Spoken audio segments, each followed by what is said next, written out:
नमस्कार. जय श्रीराम. हर हर महादेव. श्री शिव महापुराण संपूर्ण 11 खंड यामधील आपण कथा वाचणार आहोत. शिव जी का सती से वियोग. श्री राम ने बताया, हे देवी, एक बार भगवान शंकर ने अपने लोक में विश्वकर्मा को बुलाकर आज्ञा दी कि वे एक मनोहर विस्तृत भवन का निर्माण करें. इस भवन में एक गौशाला भी बनवाई.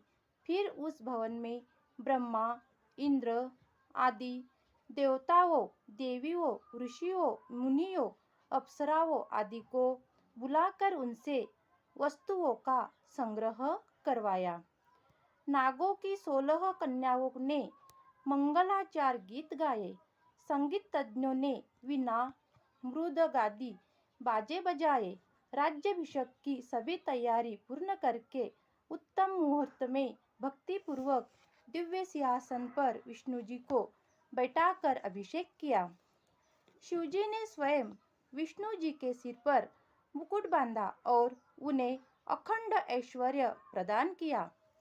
उन्हें सभी लोकों का कर्ता धर्ता और सहर्ता बनाया. अपनी शक्तियाँ विष्णु जी को प्रदान की. तीनों लोकों में स्वतंत्र और अनेकों लीलाएं करने वाला कहा. सारी माया प्रदान की. अनेकों अवतार लेकर संसार का पालक बनाया. अपने लोक में गोलोक नामक एक स्थान प्रदान किया. ब्रह्मा जी और शिव जी ने उन्हें अखंड ऐश्वर्यशाली बताकर उन्हें प्रणाम किया.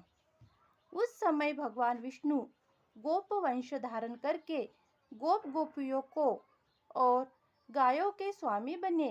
इस प्रकार अखंड ऐश्वर्य प्रदान करके शिवजी कैलाश को चले गए. उस समय मैंने शिवजी की आज्ञा से ही यह मनुष्य का अवतार 4 रूपों में लिया. पहले मैं राम, 3 में भरत, लक्ष्मण और शत्रुघ्न है. हे देवी, अब मैं पिता की आज्ञा से सीता और लक्ष्मण सहित वन में आया हूँ. यहाँ पर किसी राक्षस ने मेरी पत्नी सीता का हरण कर लिया है. हे माता, आपका दर्शन पाकर मेरा कल्याण हुआ है. इस प्रकार श्री राम सती को प्रणाम करके वन में विचरण करने लगे. सती जी ने श्री राम को शिव भक्त जानकर उनकी प्रशंसा करने लगी. इसके बाद अपने किए पर पश्चाताप करती हुई शिवजी के पास लौट गई. शिवजी के पूछने पर सती जी ने अपना सिर झुका लिया और कहा कि मैंने कोई परीक्षा नहीं ली, परंतु त्रिकालदर्शी शिवजी ने सब कुछ जान लिया और दुखपूर्वक सती जी को अपने हृदय से त्याग दिया, परंतु अपने मुख से उनसे कुछ नहीं कहा. आकाश से आकाशवाणी ने उनकी प्रशंसा की और कहा, तीनों लोकों में ऐसा प्रणपालक कोई नहीं है. इसे सुनकर सती ने उनका प्रण पूछा, परंतु शिवजी ने सती जी को कुछ नहीं बताया. परंतु जगत माता सती सब कुछ समझकर बहुत दुखी हुई. इसके बाद भगवान शिवजी कैलाश पर जाकर समाधिस्थ हो गए. काफी समय बाद शिवजी समाधि से जागे. उनके समाधि से जागने पर सती जी ने उन्हें प्रणाम किया. शिवजी ने आसन देकर आदरपूर्वक बैठाया. शिवजी ने बहुत सी कथाएं सुनाकर सती को विमुक्त किया. सती का मन पूर्व की भांति सुखी हो गया. इससे शिवजी की पूर्व प्रतिज्ञा भंग नहीं हुई. दक्ष का शिव से विरोध. पूर्व समय में प्रयाग में मुनियों ने एक महान यज्ञ का आयोजन किया. वहां पर ज्ञान शास्त्र की चर्चा हुई. उस यज्ञ में भगवान शिवजी भी अपने गणों सहित आए. उसी समय दक्ष प्रजापति भी वहां पर आए. सबने भक्तिपूर्वक उन्हें प्रणाम किया, परंतु शिवजी अपने आसन पर ही बैठे रहे. उन्होंने अपने आसन से उठकर उनका स्वागत नहीं किया. इसमें दक्ष क्रोध में भर गए. उन्होंने सभा के मध्य में खड़े होकर शिवजी को अपशब्द बोले. उन्होंने कहा, हे शिव, पाखंडी, दुर्जन, पापी, ब्राह्मण, निंदक और सदैव स्त्री में आसक्त रहने वाला व्यक्ति है। हे देवताओं, ब्राह्मणों में इस श्राप देता हूँ, आज से यह देवताओं के साथ यज्ञ में भाग नहीं पाएगा। यह सुनते ही नंदीश्वर की आंखें क्रोध से लाल हो गई। उसने दक्ष को फटकार लगाई, हे दुष्ट बुद्धि, क्या तू शिव तत्व को नहीं जानता?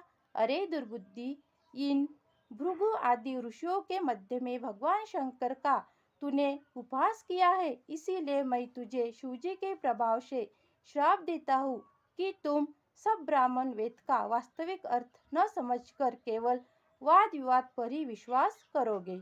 इस पर भगवान शिवजी ने नंदीश्वर को समझाते हुए कहा, तुम्हें क्रोध नहीं करना चाहिए। मैं वेदों और ब्राह्मणों को श्राप नहीं देता हूँ। तुम सब समझ लो कि दक्ष का श्राप मुझे नहीं लगेगा। भगवान शिव नंदीश्वर को शांत करके अपने धाम कैलाश को चले गए। दक्ष भी ब्राह्मणों के साथ अपने निवास को प्रस्थान कर गए। दक्ष कथा। ब्रह्मा जी ने नारद को बताया, शिवजी के द्रोह का ध्यान में रखकर दक्ष ने कनखल में जो हरिद्वार के पास स्थित है एक बड़ा भारी यज्ञ किया। इस यज्ञ में भृगु आदि ऋषियों को तात्विक बनाया। सभी सिद्ध गंधर्व, विद्याधर, आदित्य, नाग तथा सभी ऋषि मुनियों को बुलाया। ब्रह्मा जी एवं विष्णु जी पार्षदों सहित पधारे, परंतु इस यज्ञ में दक्ष ने शिवजी को नहीं बुलाया। यहाँ तक कि उन्होंने अपनी पुत्री सती को भी नहीं बुलाया। यज्ञ के आरंभ के समय ऋषि दधीचि ने पूछा कि इस यज्ञ में शंकर क्यों नहीं आए। दधीचि की यह बात सुनकर मूर्ख दक्ष ने कहा, देवताओं के प्रमुख विष्णु जी आ ही गए हैं, फिर मुझे शिवजी की कोई आवश्यकता नहीं है। मैंने ब्रह्मा जी के कहने पर उसे अपनी कन्या सती दे दी, वरना उस अकुलीन माता पिता से रहित भूत प्रेतों के स्वामी आत्माभिमानी मूर्ख ईर्ष्यालु को कौन पूछता है? वह इस यज्ञ में भाग लेने के योग्य नहीं है, इस कारण मैंने उसे नहीं। मेरे इस यज्ञ को आप सब लोग मिलकर सफल बनाए। इस पर दधीचि ऋषि ने दक्ष से कहा, तुम चाहे जो कहो, परंतु शंकर जी के बिना यह यज्ञ अधूरा है। इसमें तुम सब नाश के भागी बनोगे। इतना कहकर महर्षि दधीचि उस यज्ञ को छोड़कर चले गए। इसके साथ ही वहाँ जितने शिव भक्त थे वे भी दक्ष को श्राप देकर लौट गए। इस पर दक्ष ने हंसकर कहा, शिव भक्त दधीचि चला गया तो अच्छा ही हुआ। मैं तो बहिष्कृतों को यज्ञ में रखना पसंद नहीं करता। तब शिव की माया से प्रभावित होकर देवताओं ने यज्ञ को आरंभ कर देवताओं की पूजा की। सती का दक्ष के यज्ञ में आना। जिस समय देवता ऋषि दक्ष के यज्ञ में जा रहे थे, उस समय सती जी गंध मादन पर्वत पर अपनी सखियों के साथ अनेक क्रीड़ाओं कर रही थी। सती जी ने देवताओं और ऋषियों को जाते देखा, तब चंद्रमा रोहिणी से आज्ञा लेकर गए। सती जी की आज्ञा से विजया नामक सखी ने चंद्रमा से सब वृत्तांत जानकर उनसे कहा।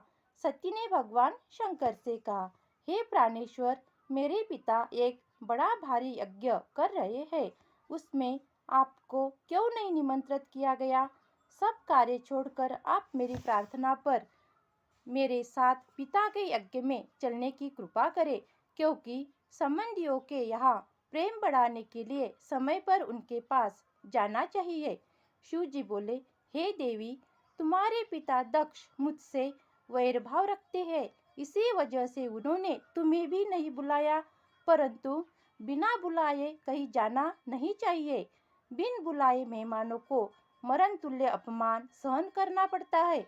यह सुनकर सती जी बोली, हे स्वामी, आपसे ही तो यज्ञ पूर्ण होता है, फिर आपको न बुलाने का कारण जानना चाहती हूँ, अतः मुझे ही जाने की आज्ञा दीजिए।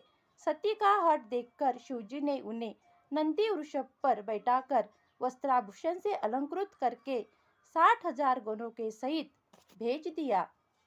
सती का अपमान। सती जी जब अपने पिता दक्ष के यहाँ पहुंची तो वहां विशाल यज्ञ चल रहा था। सती को आई देखकर उनकी माता एवं बहनों ने तो उसका सत्कार किया, परंतु पिता दक्ष और उनके अनुयायियों ने उसका सत्कार नहीं किया।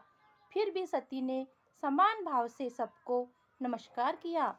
उसने यज्ञ में अपने पति का भाग न देखकर उन्हें महान दुख हुआ और वे अपने पिता से बोली, आपने मेरे पति शंकर भगवान को क्यों नहीं बुलाया, जबकि वे स्वयं यज्ञ स्वरूप है।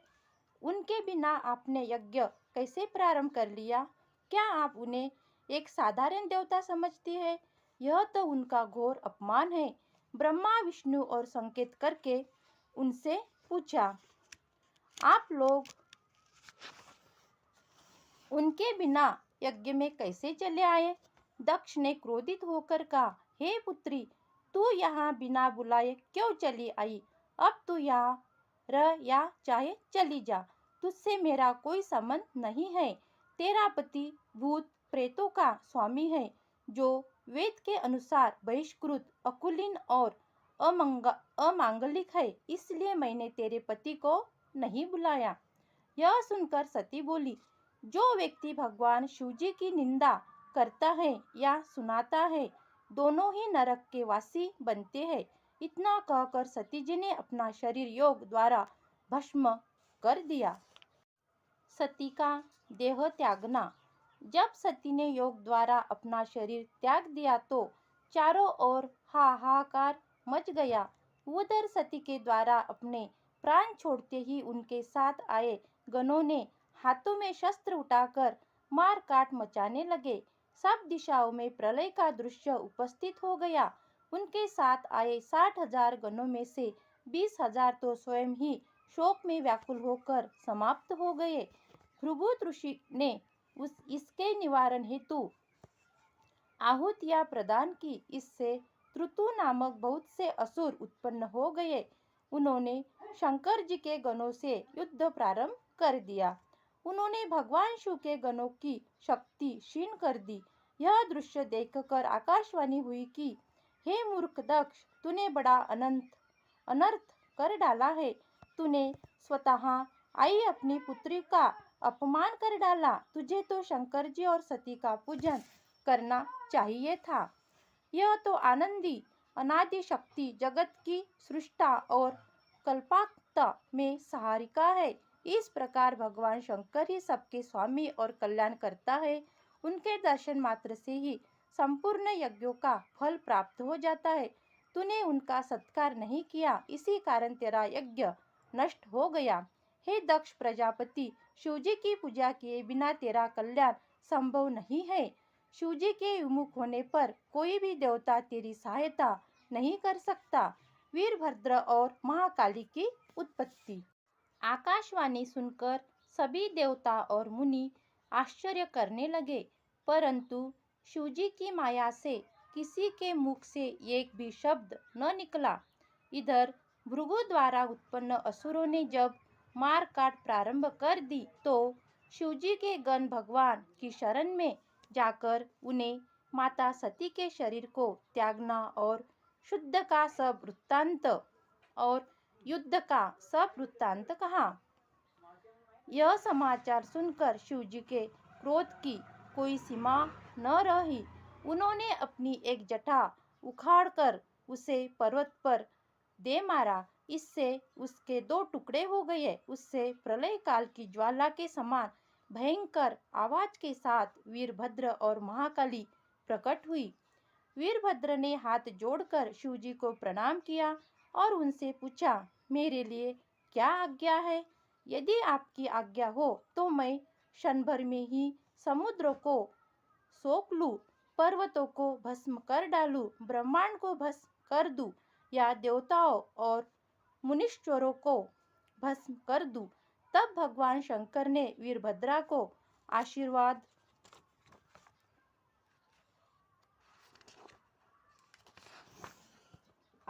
देकर कहा, ब्रह्मा का पुत्र दक्ष, एक यज्ञ कर रहा है जो बहुत ही अहंकारी है और मेरा विशेष रूप से विरोधी है।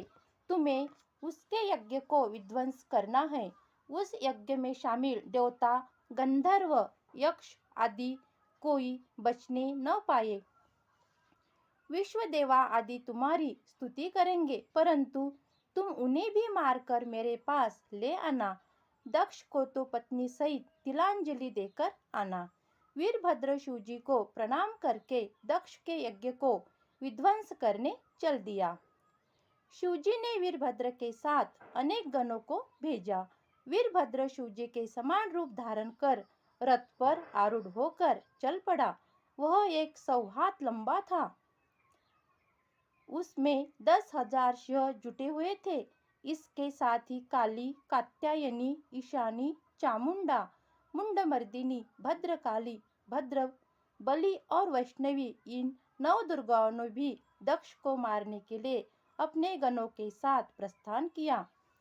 वीरभद्र और महाकाली के गणों की गिनती करना असंभव है।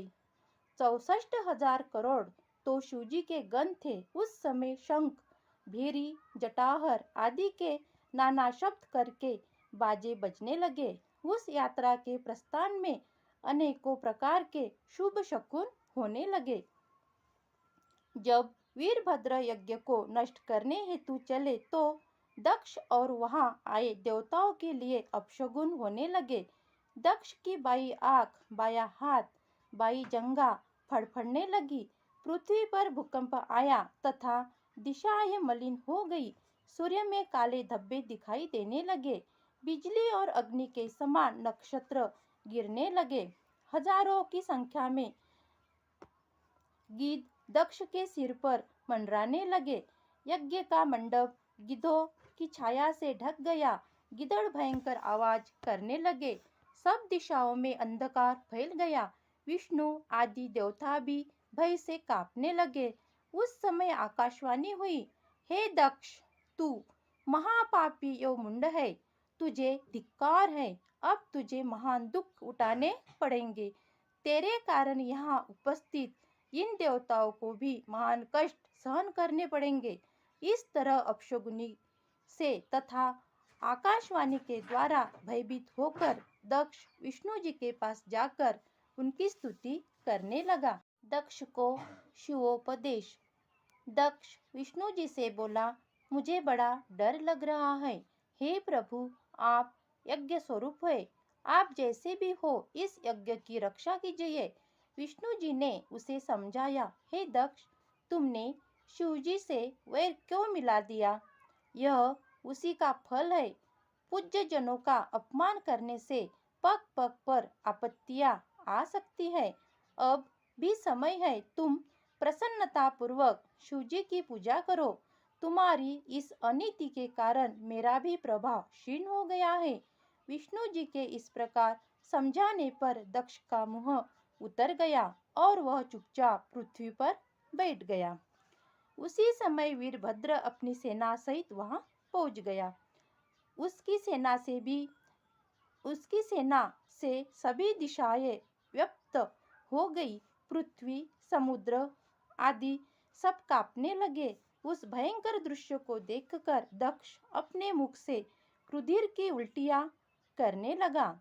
इस पर वह पुनः विष्णु जी के शरण में गया, परंतु वीरभद्रा को देखकर श्री हरि ने दक्ष से कहा, यह शंकर का गण है। इसकी विशेषता है कि यह शिवजी के शत्रु का अवश्य नाश कर डालता है।